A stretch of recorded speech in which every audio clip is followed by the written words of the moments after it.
Well, some very sad news to report, I'm afraid. I'm just trying to find the tracks again. Those female leopard tracks cross out and go into Little Gowrie, but it could potentially be good news. I just want to show you they were so fresh. We must have just kept missing this leopard, literally, because I can't tell you how many cars I've seen passing down on Gowrie Main already. Anyways, let me just try and find them again. What I think has happened is I'm actually starting to think that maybe this could be Tundi, because I had young male leopard tracks as well, just around here, a little bit further down, and they crossed into Little Gowrie, and then they said this morning that there was a young male leopard. They didn't identify which one it is, but he was in this property. Now, I wonder, because those female leopard tracks come all the way from Rebecca's Road and come this far, I think it is Tundi, and I think that she's going to fetch Tumba. Perhaps she's made a kill on Djuma, and that's great news. Now all we need to do is just bumble about here for long enough until she eventually brings him back, if I'm correct. I stand under correction, it could be Shadow. I'm just trying to put 2 and 2 together, and those tracks at this time are going straight back that way. I'm trying to find them again. I've now lost them. I can't remember which animal pathway they crossed over to. Here they are.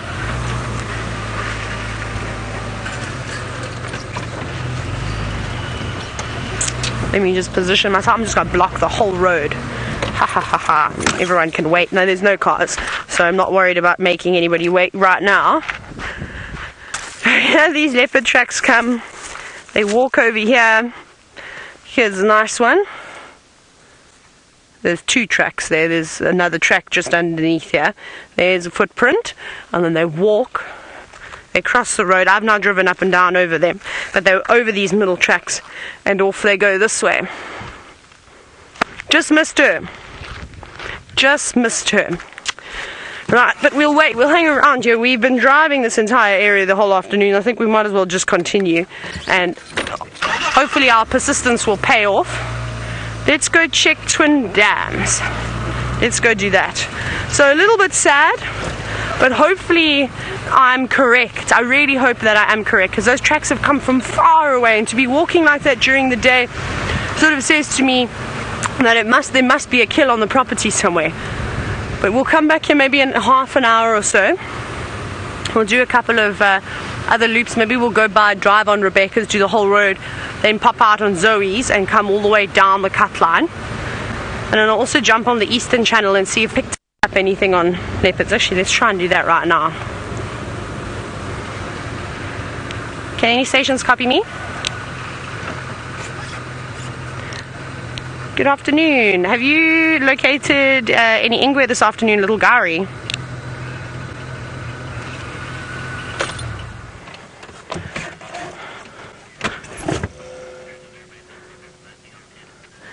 Copy, thank you. And anything on that young Madoda Ingwe? Do you know who it was from this morning?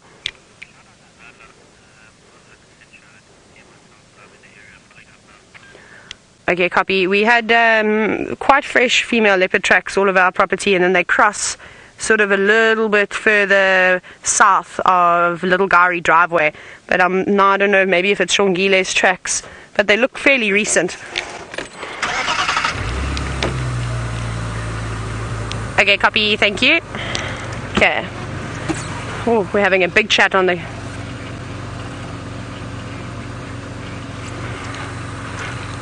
Copy, thanks Jamie. Right, so just having a quick chat to the guys on the east. So it seems as though they've got Shongile, but Shongile's on a kill. I don't know what kill it was. They just said that she's finishing off a kill. So it might not be... I don't know if these tracks are Shongile, because they look fairly fresh.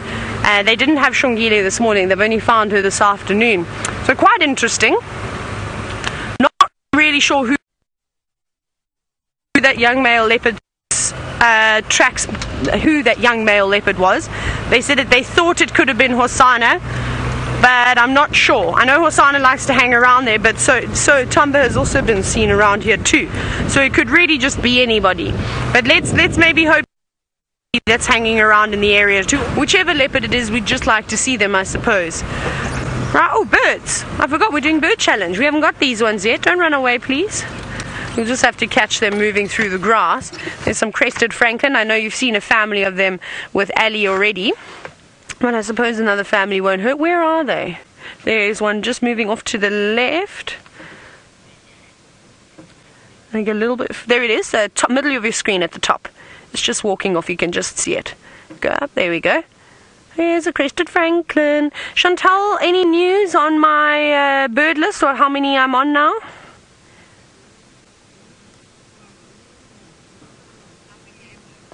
Is nobody going to let me know how many birds I'm on? That's so sad. That makes me very, very sad. Please can somebody try and remember how many birds I had this morning, and then I'll be able to count how many I've got this afternoon. I'm sure there's someone out there that's keeping tabs. Right, let's continue. Ooh, run, run, birds. Do right. Little ones, off you go. I think they're part of the same family. They're running away. Now, Shelley, you were wondering if the higher winds affect the birds. They do. A lot of them most of them are actually perched. They're not flying around too much. Like I said earlier, it does affect their flying. Some birds are able to sort of cope with the heavy winds, but the rest of them just sort of perch themselves up or go down on the ground and forage about for most of the day. But the winds have already started to dip. They're definitely not as strong as what they were a little bit earlier, which was quite nice. That's what I thought was going to happen. Typically you'll have sort of in the late morning the winds pick up, and then by the afternoon they drop right down. So I think we should have, I mean, you can actually just see for yourself. If we just scan here, you'll see there's very little movement in the trees now, and we're not in a particularly sheltered area either, which is lovely. So it's going to be quite nice. Here we're going to have a nice sunset this evening. You can just see the grass rustling there, but definitely no massive gusts of wind.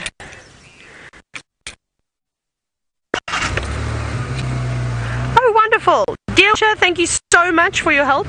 You said that I am on 24 birds. Very kind of you. Thank you so much for that. Okay, that's good. 24. It's not too bad.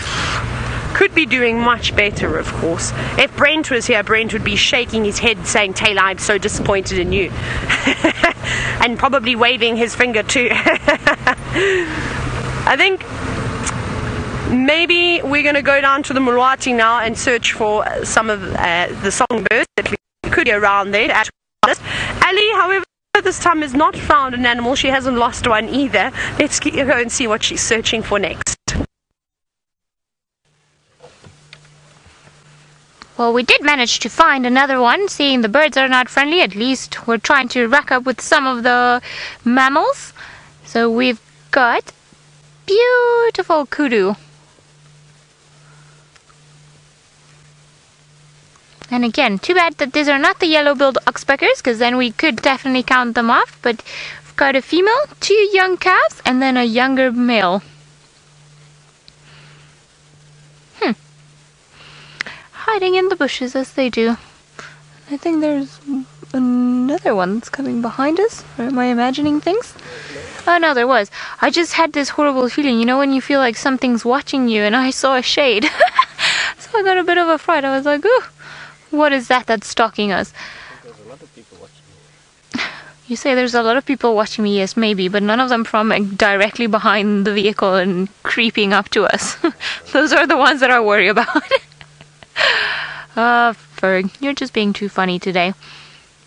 And these kudu are heading onto thickets, as kudus do, because that is the area that they prefer living in. They feel safe in there. Too much to our dismay, but at least we've managed to add another mammal onto our list. I wish we could add a duiker or a steenbok. We've seen quite a few of them running around, and they're about a quarter of the size of a kudu, but they are a lot more nervous as well. So they pretty much stick around for a few seconds and then they bolt and they run away very quickly. Beautiful kudu going away, fluffy tail, socks on their legs. But look how pretty and dreamy it's all starting to see with those yellow golden colors and this soft light. I absolutely love this time of the year. But we have to find more animals because the kudus went away, so I'm hoping some more creatures. Seems like the nkuhumas were not in the last position that they were seen, according to some of the updates that I've been getting on the radio. So hopefully they've decided to completely swap around and then come back home rather than carry on walking into the wrong direction. And by wrong direction, I just say it because we really want them to come back. because we want to see them. Let's see, maybe they'll be on tomorrow for Tristan.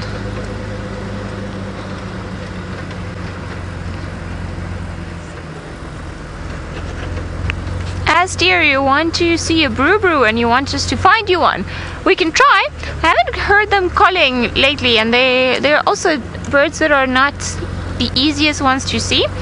And they make a funny noise, almost like a telephone, and go brrrr. So if we do see one, or we're gonna try to find you one, hopefully we'll be able to tick that one off your list. But I think there aren't too many birds in this area where we are. My poor binoculars are going to break soon. So if we do come onto a bird party, we'll definitely stop there for you and see if perhaps we can tick that one off the list. Ooh, having a bit of trouble now with this earpiece.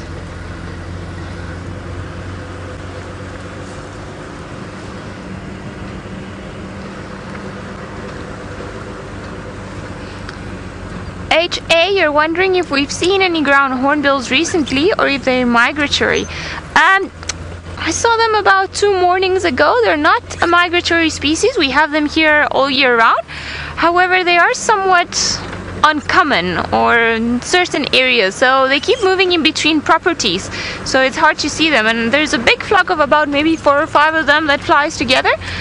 So hopefully they'll be able to come around. We hear them every now and again in the mornings calling, and they have that very, very beautiful boo boo boo boo like type of call. But no. But I don't think we've seen them. Other than that, we haven't seen it recently. Okay. I want to swap around here, see if perhaps if we go onto the main road, if we'll be able to get lucky with any more of them around here, and then we'll make our way back onto Buffelshoek Dam. See if perhaps there's anything that's come for a drink. I think my mic is fighting my mic. Sorry. There we go. Come on, little birds.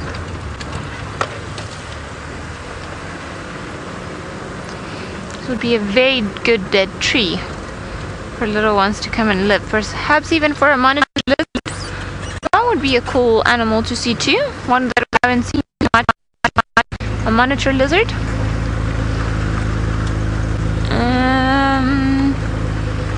And up on top we are. What beautiful light we're starting to have. This is a photographer's dream light, and if you ask Tristan, he will tell you all about the golden light and the golden hour, and how he drags me out of bed at probably 3 o'clock in the morning so that we can go and wait and sit in a place for him to take a nice photograph. I was actually making fun of him because he was in the Kruger Park recently. And when you go to the Kruger Park, you can only get out of the camp at a certain hour because they don't allow you to drive during the night.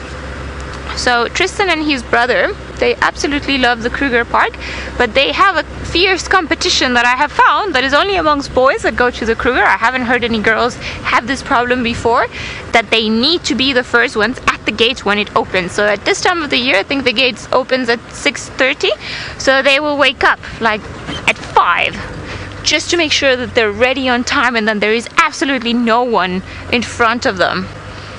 So I don't see what the problem is in being the second or the third one, but I think it's a male pride type of thing that you have to be the first one just because you have to. You'll be the first one to choose a road and you'll have nobody in front of you. I think that's why he gets so upset about it. I always make fun of him because I will not go anywhere until I've got coffee. So I think it's been a compromise.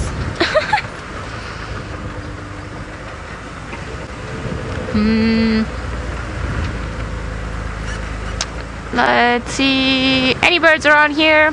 Beautiful birds. More crested Francolin. Where are all the other types of Francolin? We have the Swainson's spurfowl, and we've got the, I forgot, what's the other one? The common one. Natal Francolin, thank you. I don't know what happened to my memory there. I went blank for a second. That's probably why they're not coming to us, because I can't remember their name. Alright, and Brew. We're still definitely looking for a Brew. Is that a tree or is that a warthog? It's a stump. It's a rock. Of course it's a rock. It does happen often, and it's incredible how many times you drive along and you'll see a leopard log or, you know, a buffalo tree, and just all these things that you think you're convinced that they're an animal when you drive past, and you have to go back and just double check because you never know, but it's always something else that's caught your eye and you're actually completely mistaken. But rather be a fool and double check and get the leopard than not check and then miss it, right? Okay, I am looking. Oof. Okay, Tingana, last minute leopard, whereabouts are you? This would be stunning light to see you in. I haven't seen any tracks for any lions moving around here.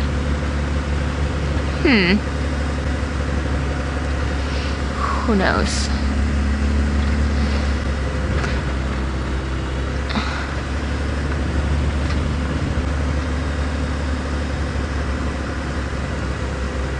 Ashlyn the artist, you're wondering what my favorite mammal is. My favorite mammal are rhinos, for sure. I was very lucky to be involved in the rehabilitation of 2 different rhinos, one of them a white one and one of them a black one. But the white one was almost like my dog. I used to whistle and it would come running.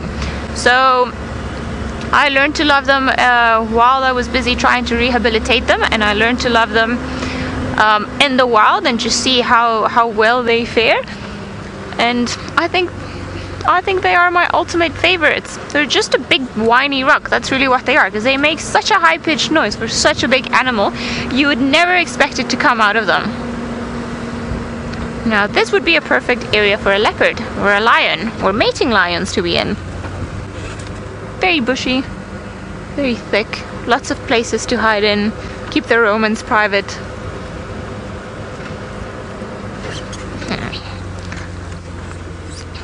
Let's see. Can't see any lion tracks around here. There are all sorts of other tracks, but not lion tracks. So let's just keep an eye out.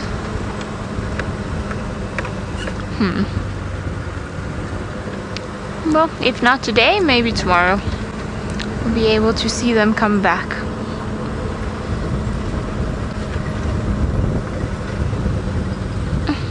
Beautiful golden grass. Lots of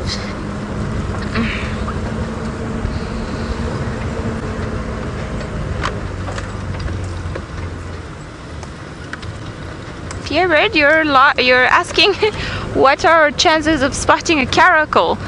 Well, one of the only caracals that I've heard that's ever been spotted around here was actually spotted by Taylor a few months ago, and I think she was so excited about it because it's so rare to see them around here. I suppose that as the season carries on and everything dries out a bit more, then we will have a bit of a better chance. But for now, I don't think our chances are too high.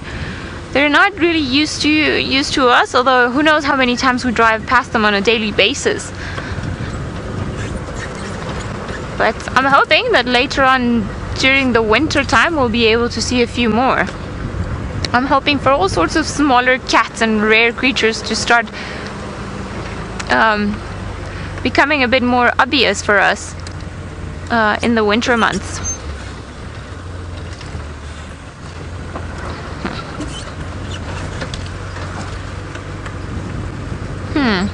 Let's see where the road ahead takes us, but let's in the meantime go over to Taylor, who's still looking for birds.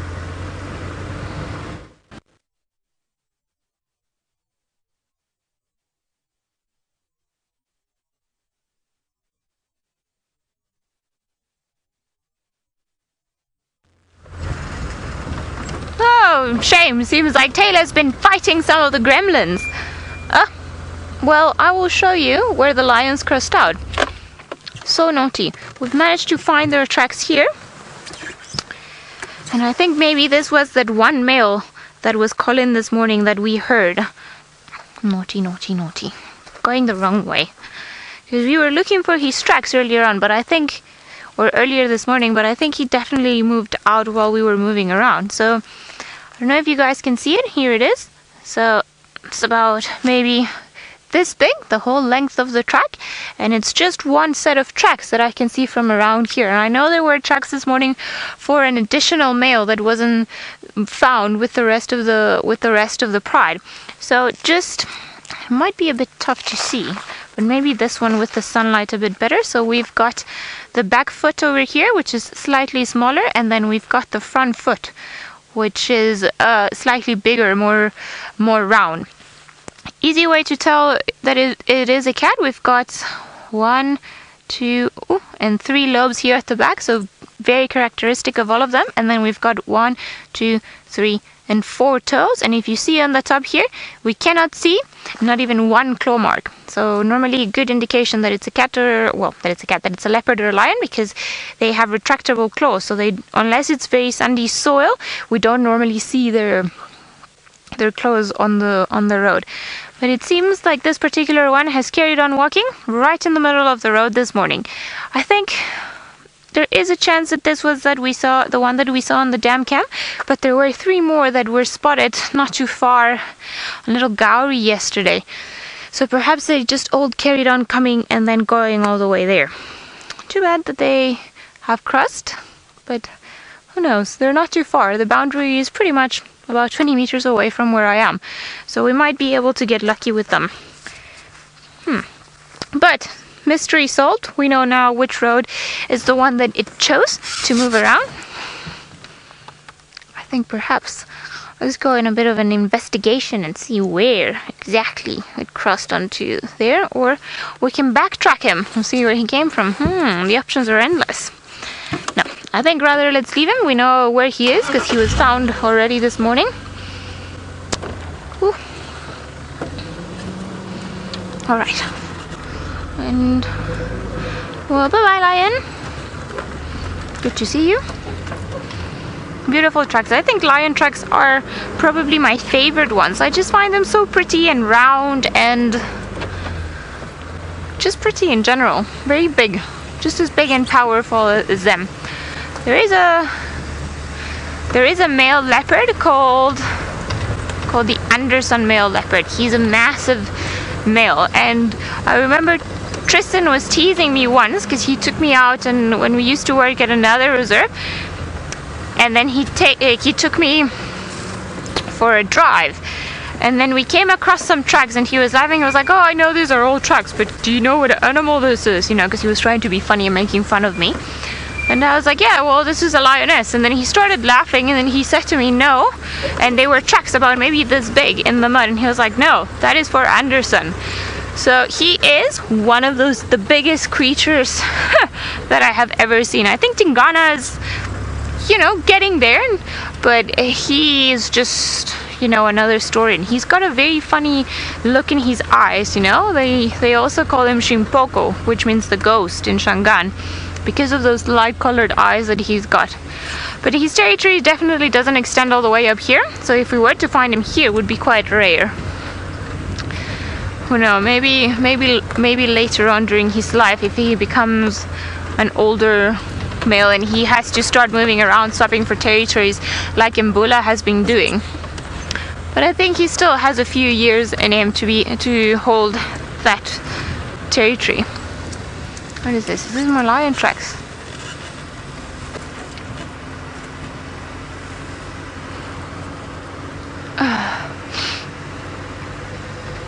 Let's see.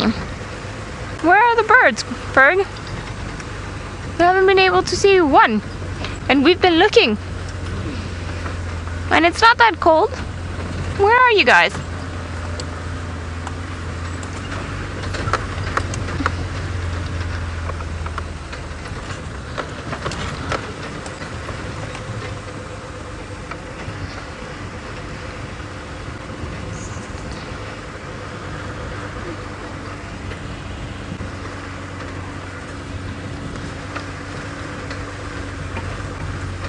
Sorry, Chantal, can you repeat the question for me? Melanie was wondering about catbirds. You're wondering if we have catbirds here. I don't know what a catbird is. So I'm not able to answer that question. I will have to Google what a catbird is. Do you know what a catbird is? No. Maybe, you know, cats that grow wings and fly away from us. Of those ones, we do have a few. They came into the form of Nkahuma lions today. But if it's something entirely different and something that does exist, then I'm sorry, I don't know a catbird. We just have the ones that we imagine around here. All right.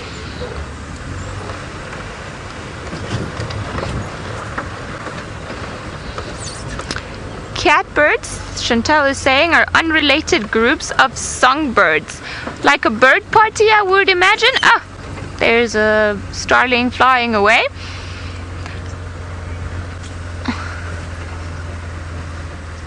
And they have a call that resembles the call of a cat. I did hear something that sounded like a cat recently, but I can't remember what it was. Oh, no, well, clearly it wasn't just a cat. It was something else that I was like, oh, that sounds like a cat. I wonder what it is. And I think it might have been a bird, but I cannot remember what it was. I think it might have been I don't remember. It might have been a bird. I wouldn't be surprised if drongos were clever enough to imitate the call of a cat, or, you know, the meowing of a cat. But I will have to definitely do a bit more research into your question to be able to answer this. Alright, we've got Taylor that's racing onto apparently some leopard making a noise somewhere around the dam. So while we carry on looking for birds around here, let's go over to her and hopefully wish her a lot of luck.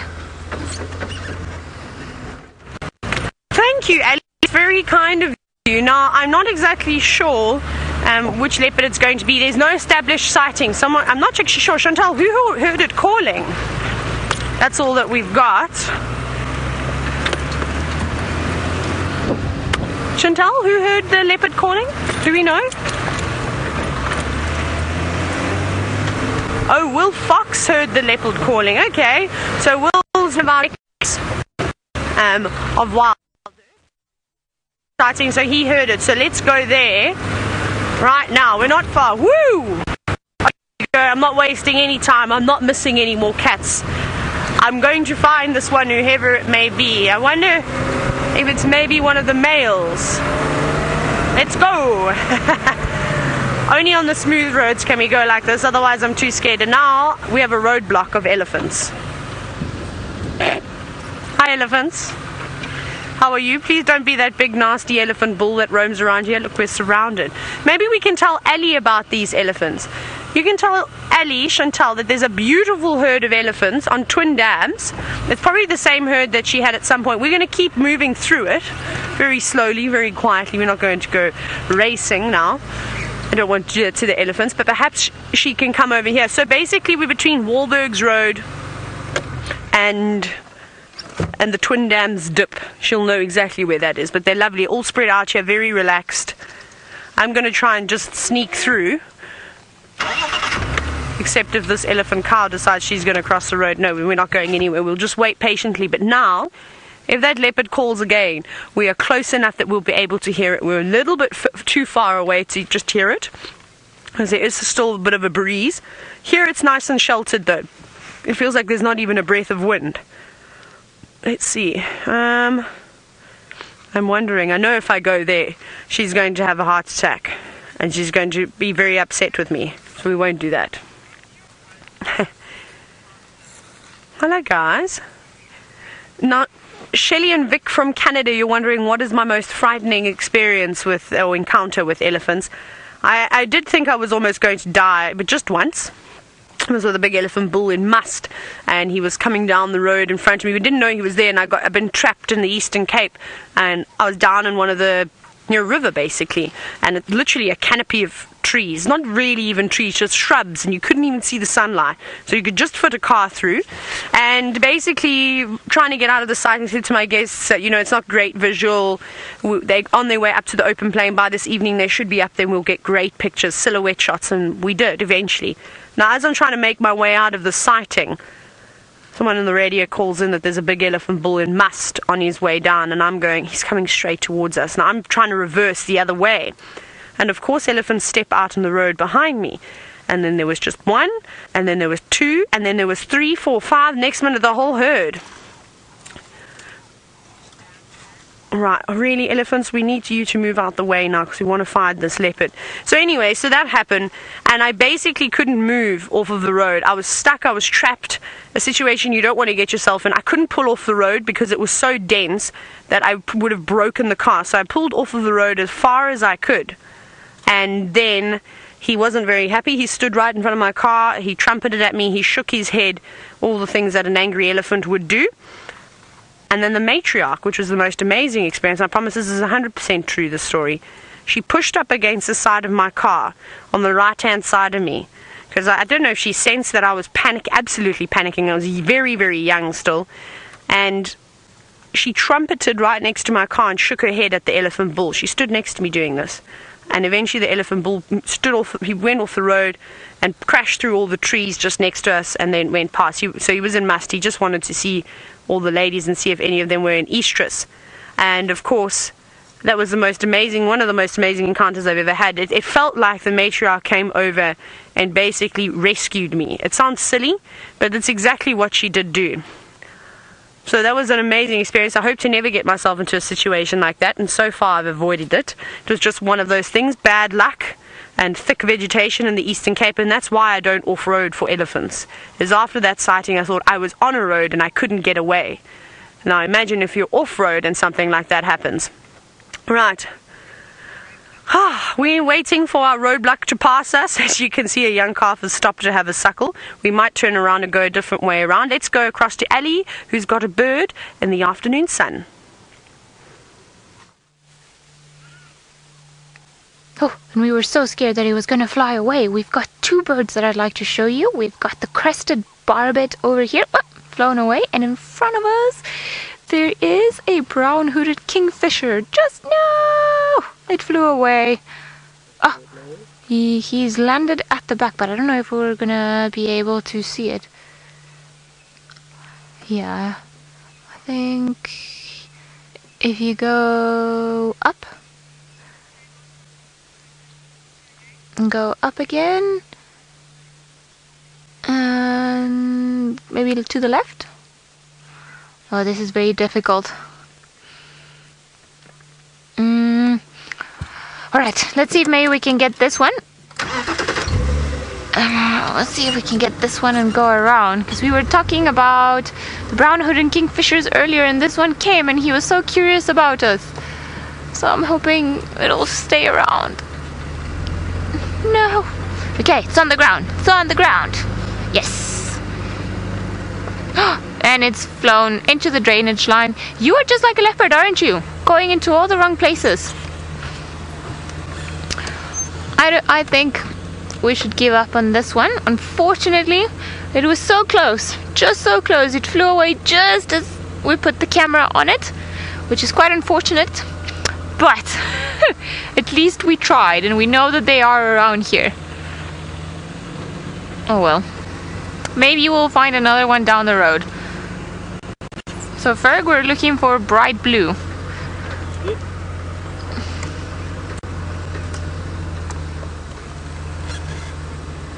Vicky, you're wondering if birds have many predators. Yes, they do. They've got lots, especially the little chicks. They've got many predators. They're predated upon bigger birds, eagles. Then we've got all sorts of little cats, wild cats, servos, caracals that feed upon them. Janets will eat them. Mungus will go for their eggs. What else? I think that's about it, but that is quite a high number. Lizards, monitor lizards, they will go for birds' eggs. Crocodiles, lots of things will try and eat a little bird.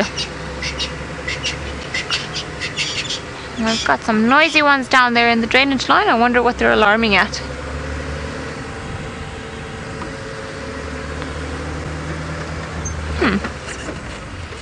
Alright, let's see.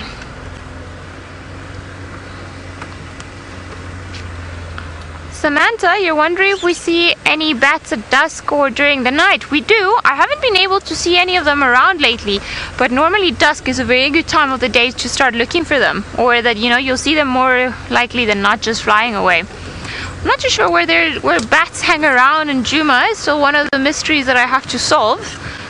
But yeah, we definitely see them flying around, and there are a few species of them in this area. So maybe if we see a bat, we can count it as a bird. There's another one perching there. I don't know what this one is. Hopefully it's something we haven't seen. Just on the branch on that lonely tree all the way there. Hopefully we'll be able to see. Let's have a look with the binoculars. Looks like an arrowmark babbler. You see that tree in the middle there? Go to your right? Left, sorry. My right and left are terrible. Okay, that one there. Go a bit more to your left. There it is. There we go, the arrowmark babbler. So I don't think this one was on our list earlier on. Huh, where's the rest of your group? I think maybe the rest of the group is probably somewhere around this area, because they tend to be in flux, very noisy flux. I think maybe you're starting to get a little bit cold, aren't you? Okay, good. I like this, that at dusk we're starting to see a lot more of them, just singing their final songs before we start moving off. And just catching the last bits and rays of sunshine. Alright. Let's go to Taylor. That seems that she's managed to get past her elephant roadblock and see if she manages to find that leopard. I haven't seen any tracks coming from the dam side. So this leopard must have come in this way. Let me just check here.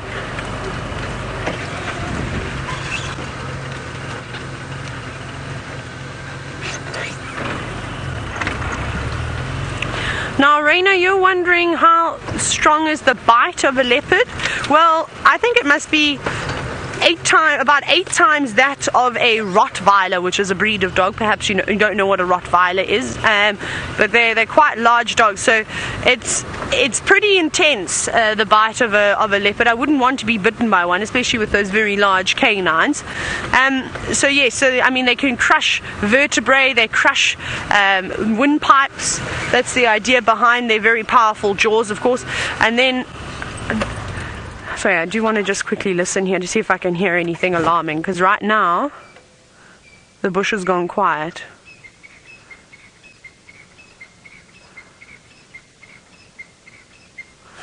I think we need to go check Galago Pan. I think that's going to maybe be our best bet, but I'm not sure. I still haven't seen any tracks just yet. But I'm trying to track every single tree that I can, and also, well, hopefully spotted moving through the bush, because I think that's probably what's happening. Ellie has relocated on the herd of elephants that she had earlier. I'm sure it's the same group. I hope you enjoy watching them play in the afternoon. They have all come back down onto the drainage line, and I'm sure they'll be digging for water soon. And I see a lot of commotion, a lot of them moving around, and the little ones were running and just causing chaos. And this one with his big ears open. What you looking at? Hey, girl. Amazing how many elephants we've had in the last few days. Oh, look at that. So if you ever wonder how some of the water holes start, that is exactly how. Elephants start digging sometimes for roots or for water, and they break the land apart. And when the rainy season comes, all of these holes are going to be filled up with water. Huh, somebody's grumpy. And, well, can you imagine an elephant kick? Something that, oh, you're eating some dirt, are you? Are you finding some water in down there? See how far in the trunk goes. Let's see if maybe it's found some water. I'm curious now.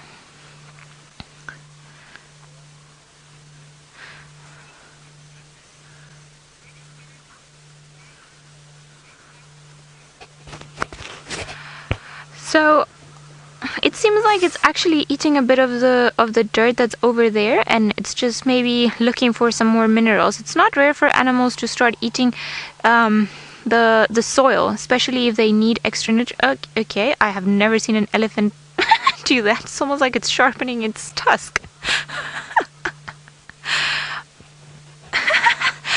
Alright, well that was quite interesting, putting the opening of its trunk in its tusk. I wonder if maybe it was itchy and that was the best way of getting rid of that itch. So I wonder, there could be water all the way down there and that the elephant's busy trying to get some of it out, and the little one is coming along, but the bigger one won't let it, because that's my whole I dug it. You go make your own. Fine, I will walk away now. That wasn't too nice. There is a tiny one there. Have you managed to find some water? Because you look very wet. Yes, it seems like somebody's lucky. Oh, so sweet. We've got some more Ellies that are gonna come and join the party soon. So a very big herd. They're all around us and they're all in the drainage line, busy feeding and drinking and playing. You're very sweet, aren't you?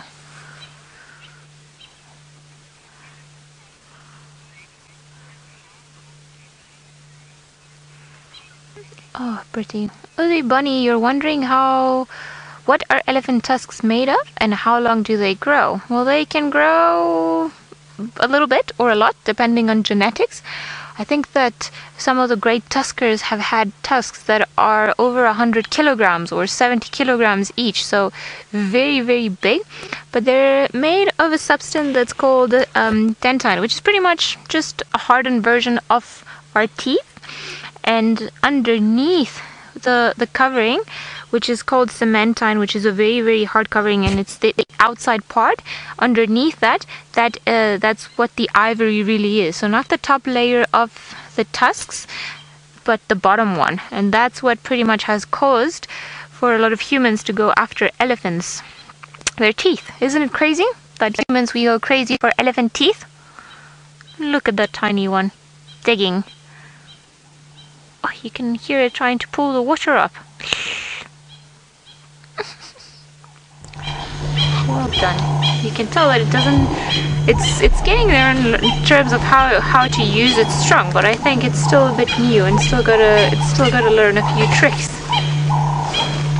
And I'm afraid that the hole might be longer than it. Oh my goodness, going all the way down there.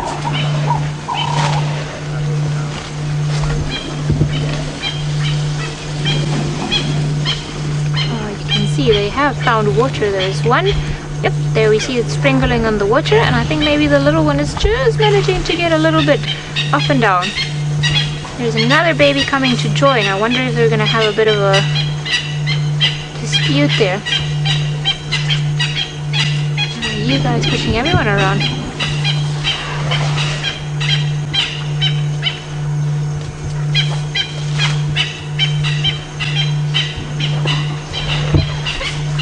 My goodness, so we had a younger tiny little one that's pushed the other one away from this hole. That was not too nice, or I suppose maybe he was too nice and allowed you to share it with him. Always under mom's protective watch. I think maybe we've got about 20-30 elephants all spread around here. The little ones. Ah, somebody's coming back. That is my spot. Mine. That is mine. Look at those youngsters all fighting for the same hole. I don't think we could fit more elephants in there, not even if we tried to.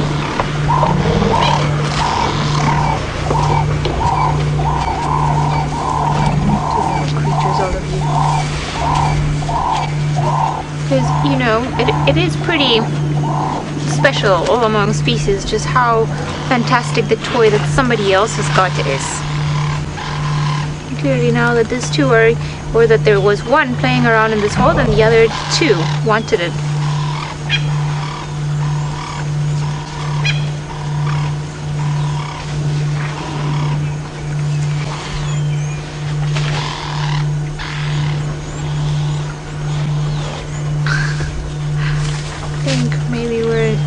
somebody won. Push them away. This is my spot. I found it. Carried on digging.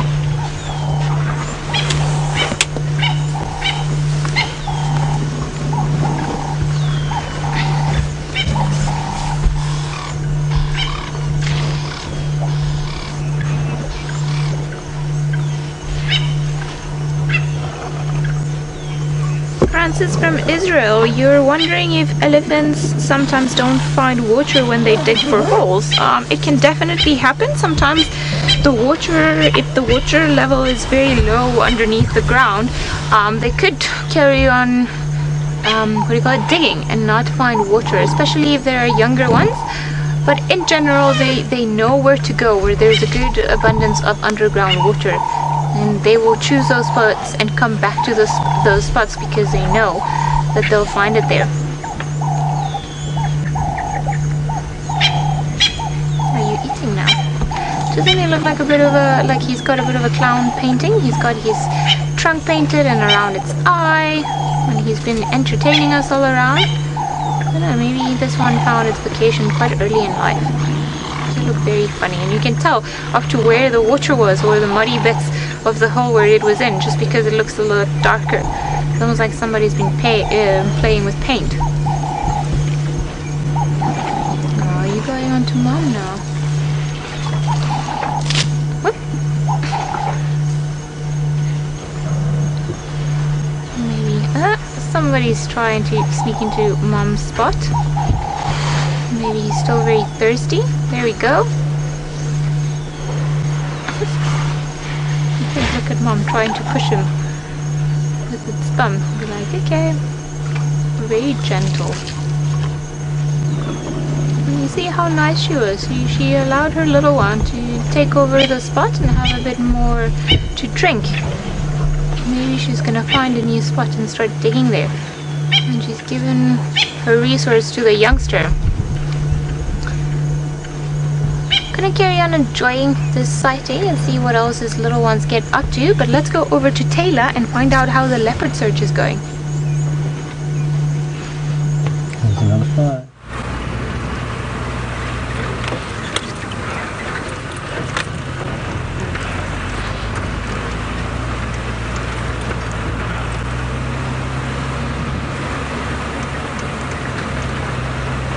Hello everybody.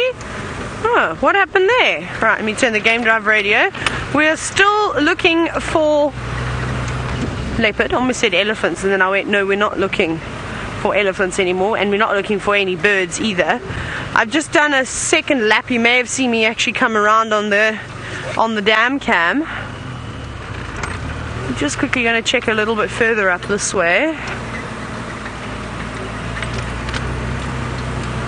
Alright, so just quickly making sure no one has found this leopard, and I've got the radio turned down. Trying to figure out where this leopard has actually come from, because that will help us give an idea as to what direction the cat is moving in. The soaring probably is moving, but I don't see anything here, and it's relatively good soil to track on. Let's go back past Galagopan again. Give it another bash. Alright, let's carry on. Down we go.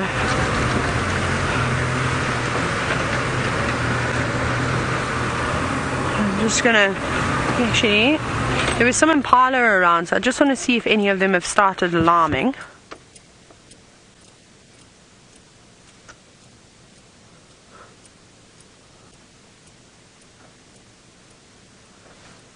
Nothing. Couple of Francolins calling. Okay. Let's go and check in here. You know what could have happened as well is room number 5 is somewhere down over here in this drainage line. So maybe it walked past. I don't know if it's a male or a female. It's very difficult to, of course, say just by a call that we didn't even hear. So it could have just stopped and had a little breather as well. So Connor apparently also heard the leopard outside. So I don't know if it only called one. I think it may have only called once, which then doesn't help because we need another call to be able to go, it's coming from one side and moving away. just want to again have a look here.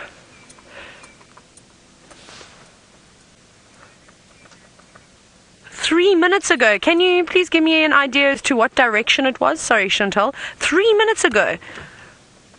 We were here. We should have heard it.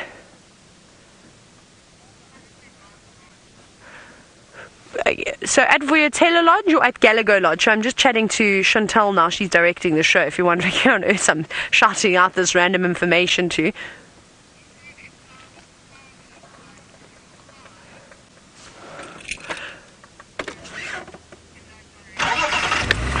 Okay.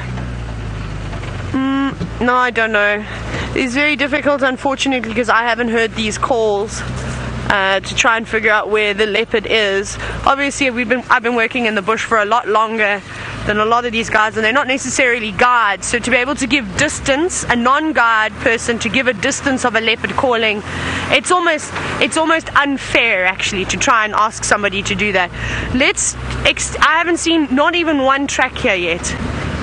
Chantal, if somebody hears that leopard calling again, please tell me, will you let me know so I can switch my engine off? It's strange that I shouldn't be able to hear it though. I checked a little bit of central towards Gowrie Cut Line, nothing. Let's check Mvubu Road, because that's in this area, and then we can go down Galago shortcut and back that way. I don't know who it exactly could be, but it's quite interesting. So like I said, I don't know if it's moving further away or it's coming closer, or what the story really is. There's many mysteries out here. And it's just strange that this cat's not walking on the road, because that's typically what leopards and lions do most of the time. You always see them walking on a section of the road, or at least crossing over where you can see tracks. It's going to become more and more difficult now to spot tracks as the light starts to fade. It's not quite dark enough just yet to bring the spotlight out, but Bivelshoek Cut Line's a good road. It's very sandy, so if something has already crossed out over there, then we'll be able to see as well.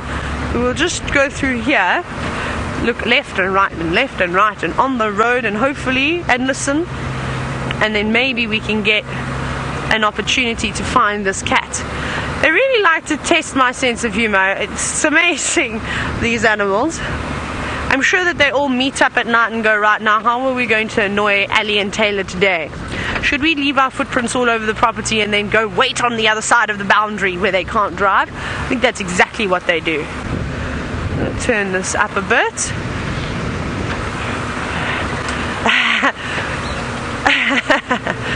So at least there's some good news, I suppose, if you could say it's good news. Chantal's just said, well, at least you're ahead in the bird challenge, I suppose. We've got a whole lot new species of birds that we could add now too. As the light starts to fade, all the nocturnal birds are going to come out. So there's that chance too. We've missed so many. I forgot to tell you while we were looking for this leopard, I was desperately trying to get black-collared barbets for you. There was a pair that was sitting up in a tree, and every time we put the camera on them, they would just bounce to the next branch. It was so difficult to try and show you them, but that was quite nice. I haven't seen black-collared barbets in quite a long time, in fact. You just hear them calling, and I think they have one of the most beautiful calls in the bush, especially how they start it. They sort of go ran, ran, ran, ran, ran. Something like that. Not really, more of a bird-like call. Right, none of these are leopard tracks. Mike. Whee, that's very... What's your lock now?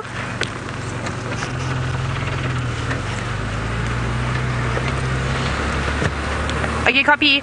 Do me a favor, can you just go and check Galago Pan again? And then I'm just on Bivelshoek Cut Line now. I don't know if this leopard's moving away or what direction it's going to, so I'm just gonna then go down Galago shortcut as well.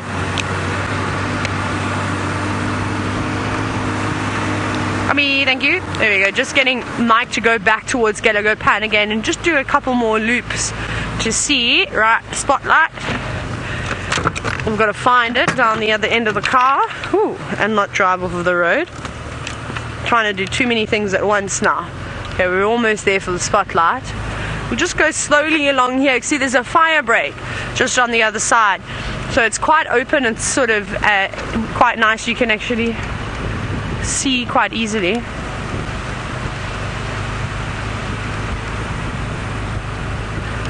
Okay, thank you. Who was that update from again? Chantal? Did you say Cheryl? Oh no, Teresa. Not even close. Great. Let's tell Mike. So thank you for that update saying that all the birds are alarming there. Mike, some of the viewers are saying that they can hear lots of alarm calls coming from the trees behind the dam cam. So basically from Vuatela Dam, sort of southwest. If you can maybe just also have a look around there as you pass. I'm going to come back down that way. There we go. Just keep Mike up in the loop because he's just on Twin Dams Road, so he's a lot closer than what I am now. Now Rex is... no, not me, but the viewers that are watching on the dam cam can say that they can hear those alarm calls.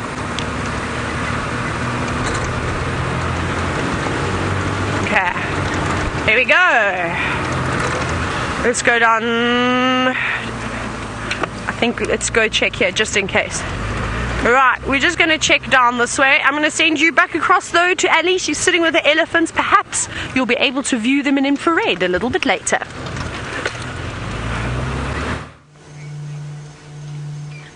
Well, we will see them maybe in infrared later, but for now, how beautiful are these colors? We get the pinkish last sun rays of the sky, and then the blue, and then the greens of the trees, and then the elephants down in the drainage line.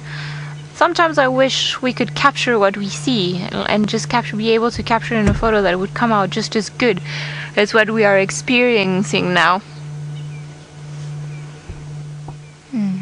All of the Ellies are still there. There's been a few more fights between all of the youngsters for the same hole, because obviously they all want to drink from the same one, even if there are a few of them around, because what's the fun in sharing when we can just fight for that particular one. And then a few older females, and I think there are 2 older youngsters to the left that have been pushing back and forth, with the female in the middle not letting them fight all that much and just making sure that they all behave and they play nice. Little one still with quite a muddy face. I think he's just having fun playing with the water. Keeps drinking. He comes to this one and he drinks a little bit, and then he goes back to the other one and he drinks a little bit from there.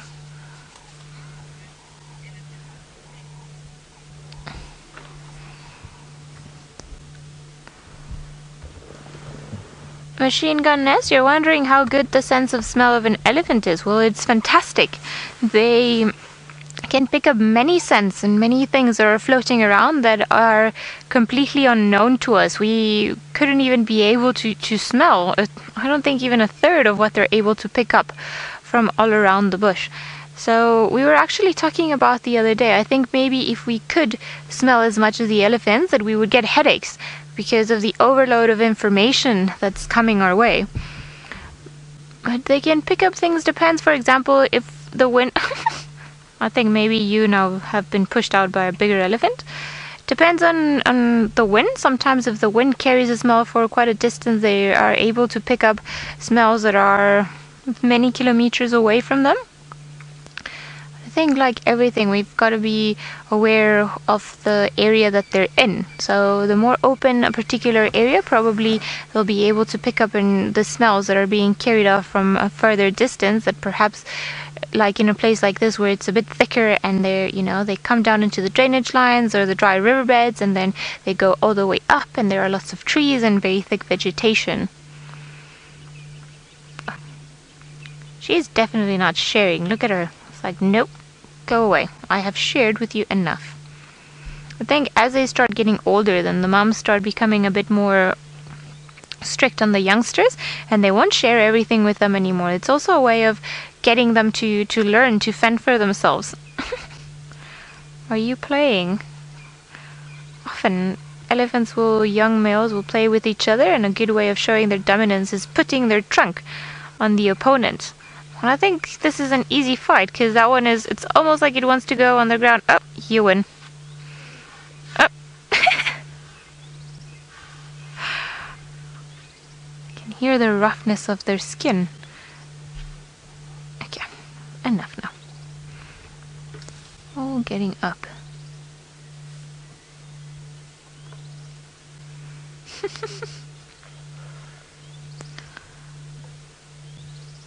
a little one heading in there as well.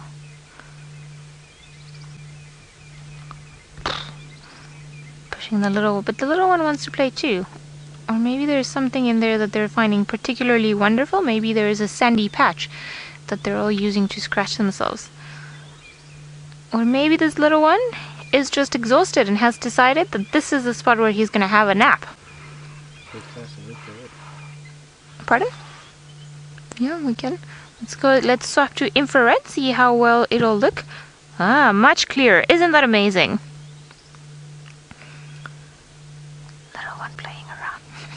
I think it's definitely not sleeping time just yet.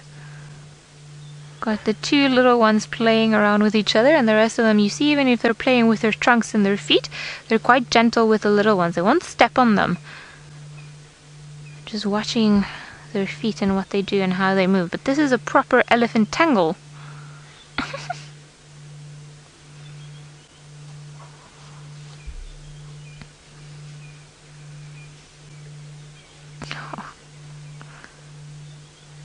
Scratching themselves against the other elephants.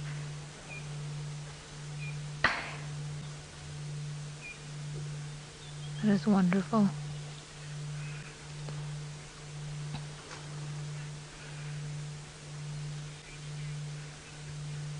Wondering if if elephants can differentiate between human voices and accents. Well, I think accents is a bit too much. I don't think they're able to tell that I wasn't born in South Africa, but I'm pretty sure that they know that I'm a human, and they know that this type of voice and that this type of sound that is coming from me belongs to a different species. In some areas, as a matter of fact, they've done studies and they've actually learned to recognize that elephants have a particular noise that they make to communicate with each other that they've seen human. The same way that they're able to communicate to each other that, for example, they've seen danger or a lion or anything else, there's a particular noise that they make to say, well, hello, this is a human, everyone will be aware of it. And they measured the frequencies and the particularities of the noise that they were making when they were spotting humans, and that's how they came to this conclusion. I want to say that this study was done in Zimbabwe, but I actually think it was done in Kenya somewhere, so I'm not too sure of the location of where it was made from. But elephants are such incredible and smart creatures that I am sure that they are one of the few animals that even when they see us in a vehicle, they know that there's somebody, and although I've got absolutely no proof of this, I think they're able to know that, you know, it's a person driving and then it's another thing altogether. Maybe they don't know that we can be split and be apart, but they are so clever that sometimes I'm just sure that they know. I think this little one is loving that sandy patch in there.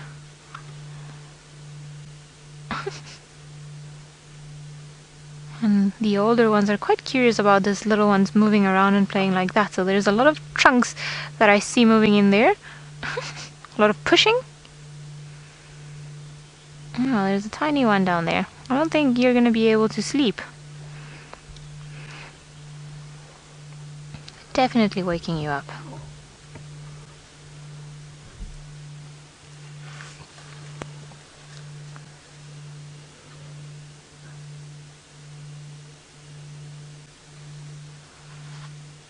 Wonderful.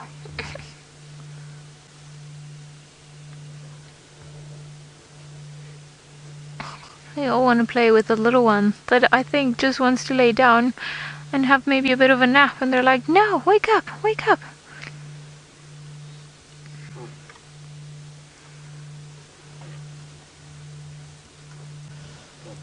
And the mom at the back, she hasn't been bothered. She's just like, it's fine, you can all babysit the little one, I'm just going to carry on drinking water. Amazing, all of this, and we can just see a little bit into the bond and the relationships and in between the elephant herds. I mean, look at all of this ones. They're playing with each other, yet they're being so gentle with the little one just to make sure that they don't hurt it. And if they did, I have no doubt that it would be an angry mom coming their way and just making sure that she sorts everyone out. But, you know, it gives us an insight into their lives, into what happens and what they do and how they do things, which I think it's incredibly special.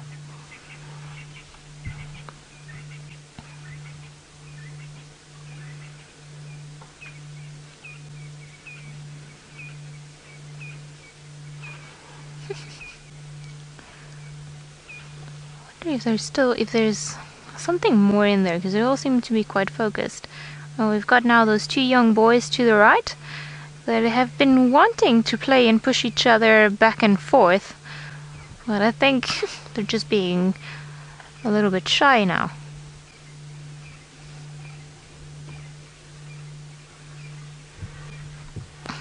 And the little one's still in between everyone's legs. Oh, that is beautiful.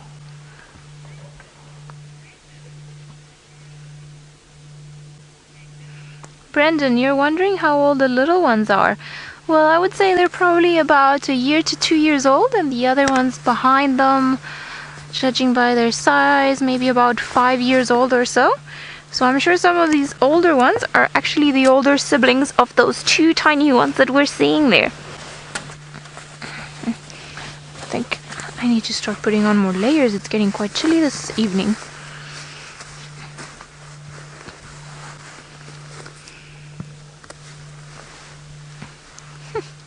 Are you done now with all that playing around?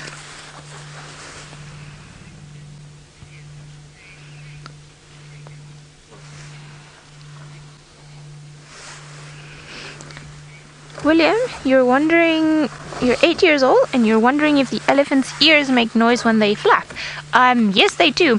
So their ears are very heavy. Maybe they don't seem as heavy on an elephant, but definitely very heavy. It's almost, imagine something very big made out of leather. Now, if you move it or if you just flap it against the wind, then it'll make a noise. It's somewhat the same with the elephants.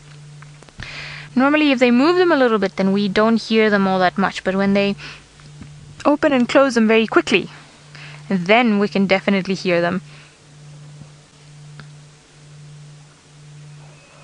Like right now, when they're moving around, we don't hear their ears moving all too much. What we hear is them moving against each other or rubbing against each other, because their skin is very rough. Imagine the bark of two trees going against each other. That's almost what the elephant skin feels like.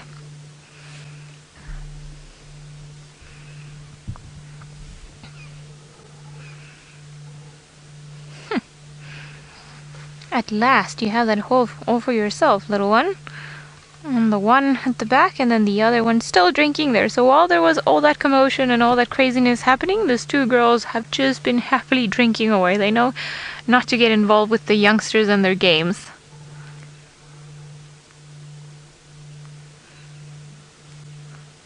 You can definitely see that they've been drinking, because the tip of their trunks, it's quite wet. And well, they clearly carry on putting something in their mouth, so I think they have found a very good spot. And I'm sure they didn't come here by accident. They knew that if they came into this area, they could drink water. And that is perhaps one of the biggest responsibilities of the matriarch in the herd. So in the elephant society, there's always an older female that will be able to lead them to water, to food, especially during the droughts, because she's got all of the experience, and perhaps she knows all the little places where they can try new things if they find themselves in a time of stress, or in the winter time when there's less food and water.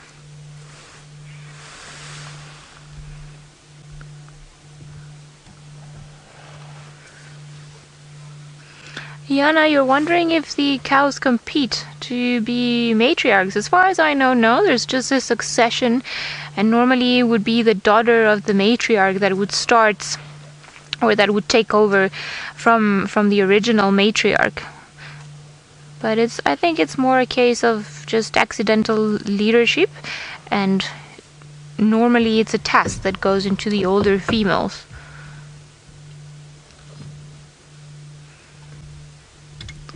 I thought that elephant at the back moving around was the tail of a lion, and I was getting very excited, but then I saw that it was clearly a trunk.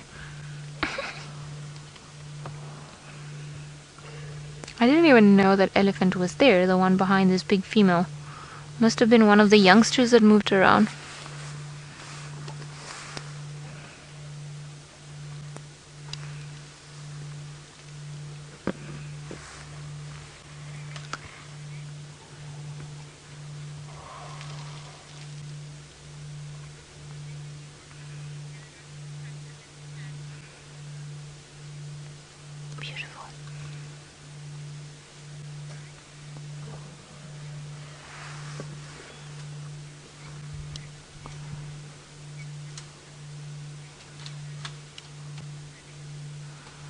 Bunny color me silly. You're wondering. I'm sorry, Chantal. Can you repeat? Because I didn't catch that question. What's the favorite part of what? Sitting with elephants. The favorite part of sitting with elephants is just, I think it's just listening to them and see what they do. They're such big animals and they have such powerful social bonds, and the way that they interact with each other, I think that is the most special part. Just having the honor of seeing what they do and pretending that you're not around and just carrying on with their day. I think to me that is the most special thing about an elephant, that they forget that we are here, and they're always up to something. Either the little ones are playing or they're drinking, and they allow you a glimpse into somebody else's life.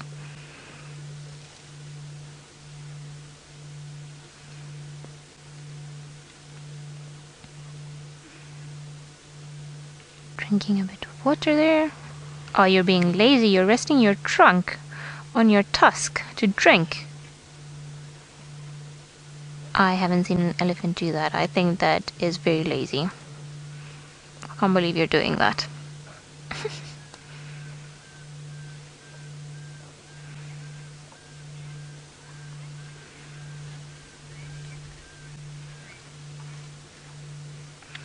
John, you're wondering how likely it is for the small elephants to have the same father. Well, it could happen if two females come roughly into heat at the same time and they attract different males, and the bigger one comes and mates with them. There is definitely a possibility. I wouldn't see why not. But in this particular case, I'm not able to tell. The two look of a similar age, so it could be that they were, they've got the same father. Why not? Normally, if the elephants have a mating opportunity or more than one mating opportunity in a herd, I'm sure they will take it, rather than just mating with one and then carrying and passing on the opportunity of mating with the next available one.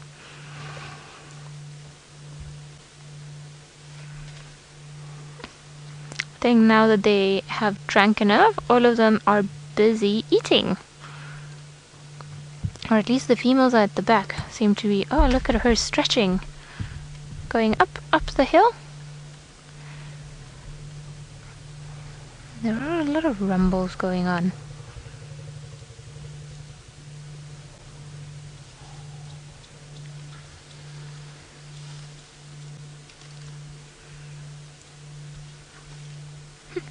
I wonder where this little one got up from. I'm sure it went around. Now it doesn't know how to get down.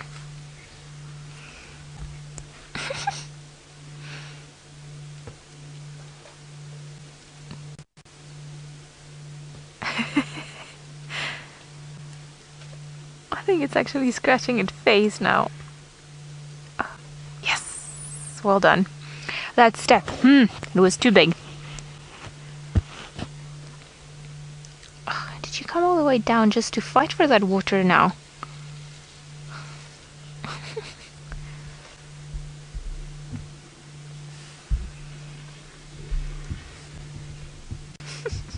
Look at this little one's face, full of mud all over the place.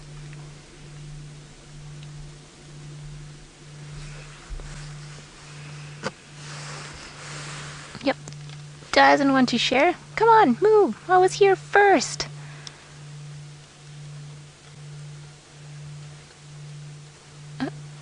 Maybe there's a mother coming to sort them out.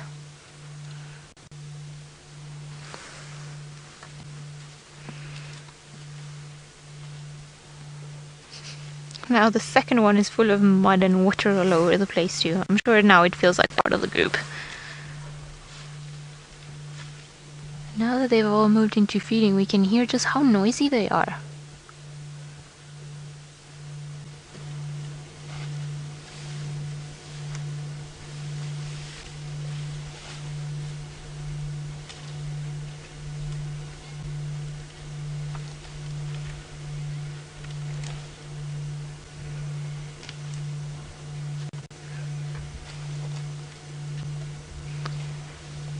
Very beautiful.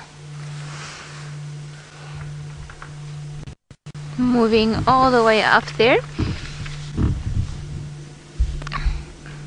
think maybe they decided that now is enough. They have spent quite a long time digging for water and moving around here, so I think maybe they're gonna start moving off and go up into the sides of this dry riverbed and gonna start feeding there. I think the little ones might just struggle finding their way up.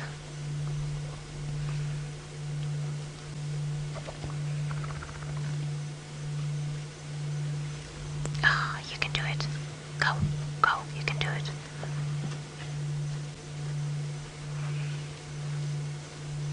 Slowly but surely, this is the way that they're gonna carry on with their night.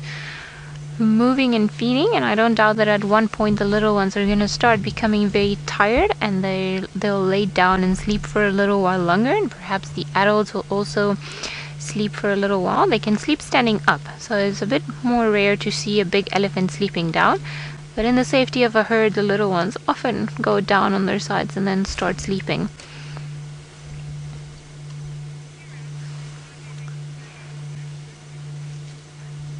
Seems like Taylor has managed, after a long battle, to fight all those gremlins up. So let's go over to her and see if she's had any luck with the leopard.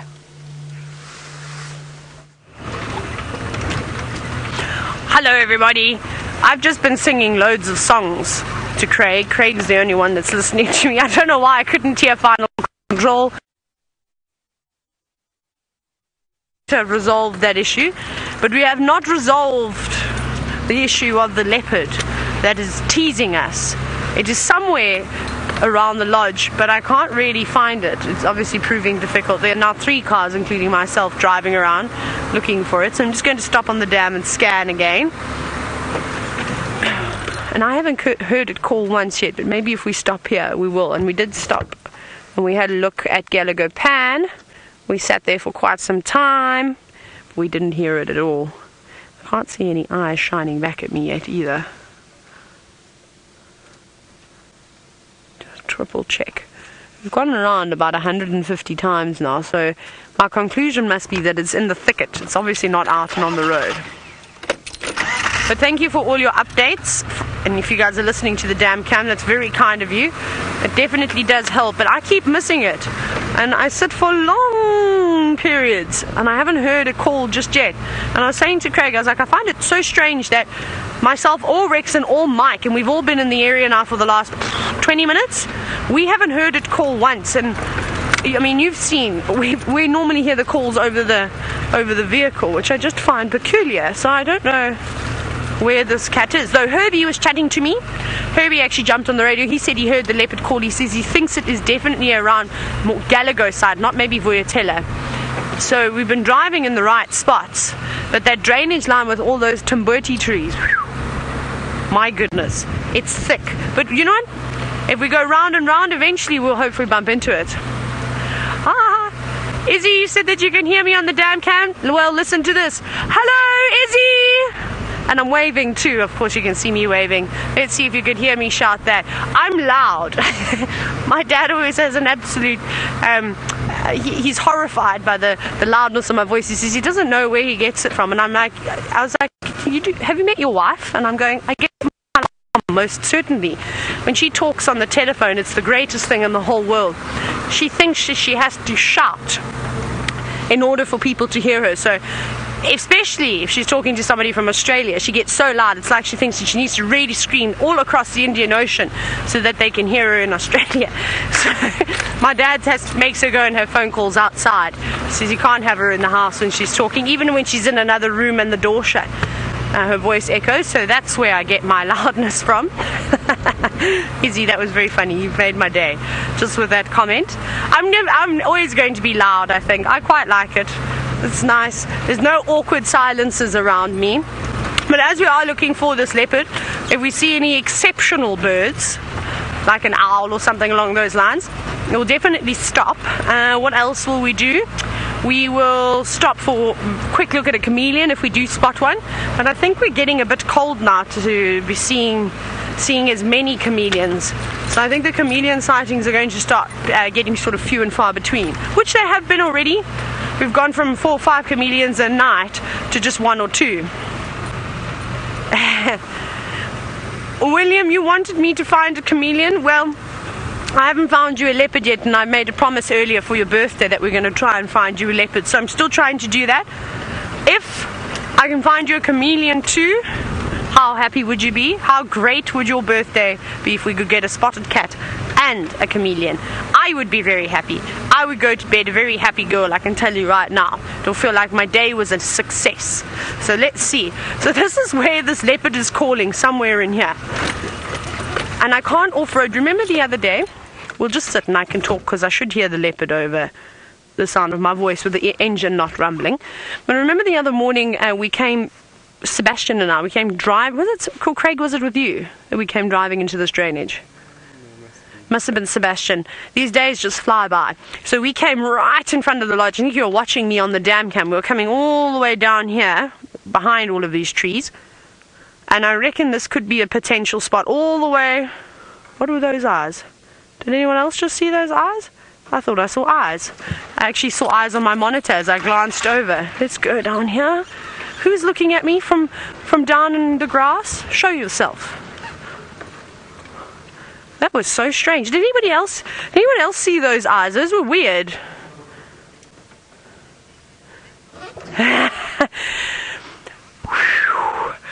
James, you've just put all the pressure on me now. You've said that it's a little less than 10 minutes left of drive. Prime Tingana time. You're quite right.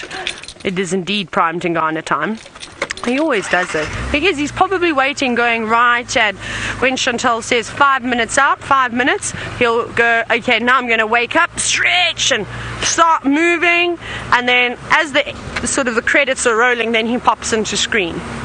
Ridiculous. Let's have a look here. This could be Tingana, it could also be Mvula around here. I've seen Mvula a number of times in this area too. We haven't seen either of them now for a few days. Though the last time Mvula was seen, he's been spotted regularly around around Sydney's Dam sort of area. That's where he's been hanging out and then going into the Manuleti. So that explains why we haven't seen him here. I think Tingana's probably shooed him that side. Remember how Tingana had a really tough time at one point trying to discipline all the leopards, quarantine, Vula popping onto the property, all sorts of things. So I think he got so upset that he chased everybody off, and now they've given him a break. So good on Tingana.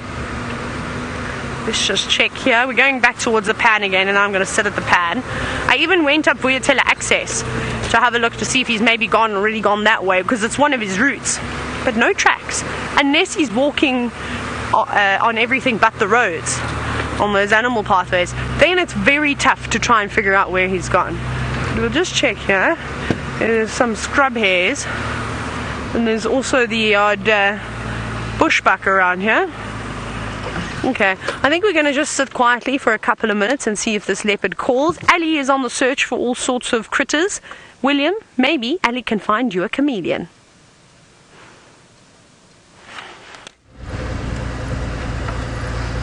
A chameleon would be quite nice. I'm still looking for a porcupine. I would be very happy to see one. So keep your hopes up. Maybe a porcupine will come and join us this afternoon on the drive. Would really love it for one. But if not, chameleon, bush baby, anything.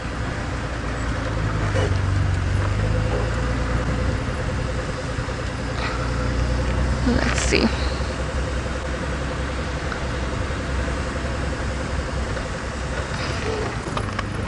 Let's see what there is around here. Hopefully something.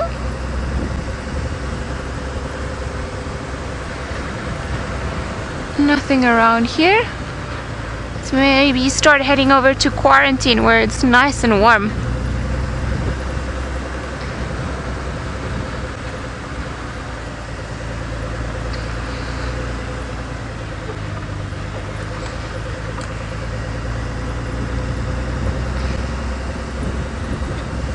Let's see what's around here.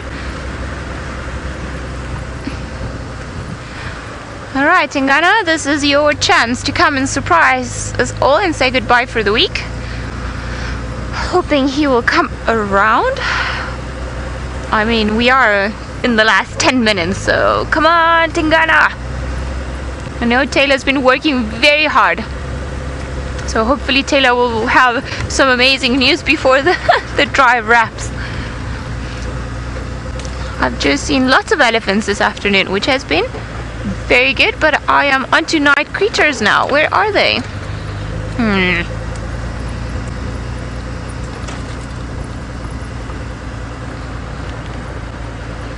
Well, Bill, you're wondering how well elephants see during the night. Well, they don't see that well. They have a similar eyesight to us.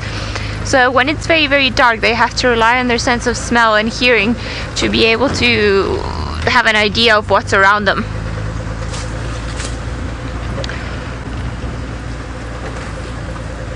Alrighty.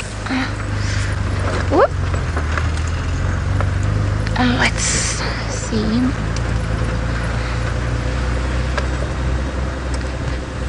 Alright, let's go to Taylor, who's looking for a bigger cat, and hopefully she will find it. We just had, it sounded like an inyalo, maybe even a bushbuck, and alarming. Now, we're at this drainage line near where the tent is, because the alarm calls are coming from between Gallagher Pan, which we were waiting at, and sort of Vuurtela access. Now, this is a frequently used spot. There's another animal pathway just slightly west to us that the animals like to use up and down, but the buffalo have actually created a massive animal pathway here near this drainage line. So I'm just sitting to see if we can hear anything. It's gone very quiet again though.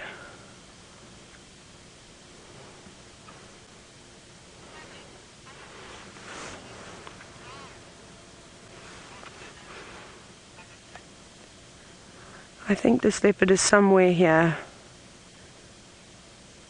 Just waiting to see if we can hear another antelope alarming.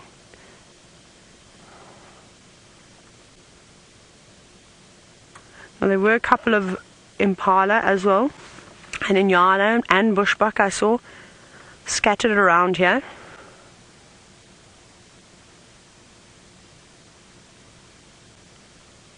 What is that? Let's go back. Let's go back towards Gallagher Pan. Let's drive. I want to drive into the trees. We're just a little bit off road, but we need to try and turn around. Right. Let's go. Oh my goodness, and we're coming down to the final minutes now. Come on, Tingana, this is your time. This is when you always come out. Don't let us down now. Let me just check carefully here. Oh my goodness. I'm so excited. Now Lee, you're wondering if he would be up, or actually we say he, we don't know if it's male or female. You're wondering if this leopard will be on the ground or up in the trees. Either way, I think though, because it's this particular time of night, the sun has gone down, this is when the cats get moving. So unless he's made a kill somewhere, he might be in a tree. Otherwise he'll probably be on the move looking for his next meal and possibly doing a territorial patrol too. Oh my goodness, will we get him? Where is he? I'm not going home until I find this leopard and figure out who exactly has been teasing us now most of the afternoon. But let's see. We're just turning onto Shortcut Gallagher now. I know we've only got about a minute left. Will we be able to do it? I don't know. Craig, what do you think? Yes? Debatable. Not seeming too positive from Craig. I think maybe he's stalking something. Maybe he was trying to stalk that antelope that was alarming, and then it spotted him, and then sort of, I thought though out of frustration, Tingana normally does a call once he has been spotted, and sort of out of frustration. But we're just going to get to the pan. Will we make it in 30 seconds to the pan? I'm going to try my absolute best, but it has been a fun-filled afternoon out here in the Sabi Sands, looking at all sorts of wonderful things. The elephants were around, which was really great. I hope that you've enjoyed it as much as we have driving around here, and remember to tune in to the Sunrise Safari tomorrow morning.